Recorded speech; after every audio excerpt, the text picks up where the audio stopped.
सरला जी बेहद खुश नसीब समझ रही थी खुद को। उनकी बड़ी बहू दिव्या बहुत होशियार और समझदार जो मिली। घर को पूरी तरह से आते ही 1 महीने के अंदर संभाल लिया था।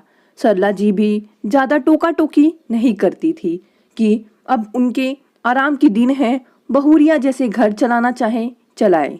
दिव्या को रसोई का काम अच्छे से आता था, तो उसे सबकी पसंद नापसंद जानने समझने में ज़्यादा समय भी नहीं लगा। सबके लिए बढ़िया से बढ़िया व्यंजन बनाकर दिल जीत लिया था उसने। सरला जी की सेवा करती, उनका हर चीज का ध्यान रखती थी।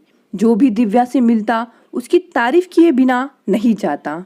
दिव्या घरेलू नहीं थी, वो नौकरी करती थी, पर दोहरी जिम्मेदारी उसने अच्छी से निभा रखी थी, इसलिए किसी को दिक्कत नहीं हुई। घर में एक छोटा देवर सुजीत था जो शादी लायक हो रहा था। उसके लिए रिश्ते भी आने लगे थे। सुजीत के लिए एक बड़ा अच्छा रिश्ता आया है। दिव्या सोच रही हूँ बात आगे बढ़ाऊं। ये लड़की पढ़ी लिखी और सुंदर है, हमारे सुजीत के साथ जोड़ी अच्छी लगेगी। लड़की तो अच्छी है माँ जी, एक बार सुजीत भैया से भी पूछ लीजिए उनकी मर्जी क्या है। अरे लड़की मैं पसंद करूंगी, उसे क्या तजुर्बा है इन सब में।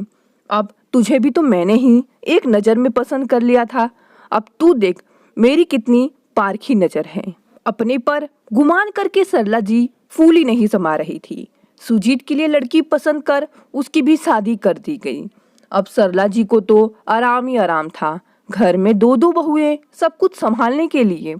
उनकी छोटी बहू वेदिका घरेलू सी थी, इसलिए उसे नौकरी न करके घर को संभाले रखने का काम किया। दिव्या सुबह का नाश्ता बनाकर दिन की थोड़ी सी तैयारी करके निकल जाती और वेदिका दिन भर रहती तो सबकी नज़र में बनी रही थी। धीरे धीरे वेदिका सबकी चहेती बन गई थी। दिव्या से भी ज़्यादा मान सम्मान और प्यार उसे मिल रहा था। दिव्या जल्दी में जो काम करके जाती उसमें कुछ न कुछ कमी रह जाती। दिव्या सोचती कि वेदिका है तो बाकी के काम देख लेगी। अब 2 बहुएं हैं तो काम बांट कर ही चलना होगा। दिव्या ने वेदिका को सबकी ज़रूरतें और पसंद के बारे में बता दिया था। दिव्या तो देवरानी को छोटी बहन के रूप में देखती थी। कुछ महीनों बाद ही रविवार का दिन था। दिव्या रात में ऑफिस के काम से देर से आई थी, इसलिए जल्दी नहीं उठ पाई।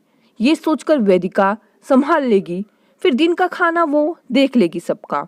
तो वो थोड़ी देर और लेट गई, पर सरला जी ने तो बखेड़ा खड़ा कर दिया। मेरी घर की बहुएं इतनी देर तक नहीं सोती, कहकर पूरा घर सिर पर उठा लिया। अब बड़ी बहू तो बेकार हो चली, कहकर सारा प्यार नकार दिया। माँ जी, यह बात जानकर मुझे बहुत दुख हुआ कि इतने सालों से मैंने जो दोहरी जिम्मेदारी निभाई वो एक पल में सब बेकार हो गई। मैंने घर और बाहर दोनों जिम्मेदारी को बराबर का हक देकर पूरी शिद्दत से सेवा करी। इस घर में आने से पहले जो आर्थिक स्थिति थी उसको देखकर ही मैंने नौकरी करने का फैसला लिया था। आज हम संपन्न हैं तो छोटी बहू को नौकरी करने की जरूरत नहीं, पर आज मेरी मेहनत और संघर्ष सब बेकार हो गया। एक बहू के आ जाने से दूसरी बहू का क्या किया हुआ सब बेकार हो गया। माँ जी, भाभी सही कह रही हैं।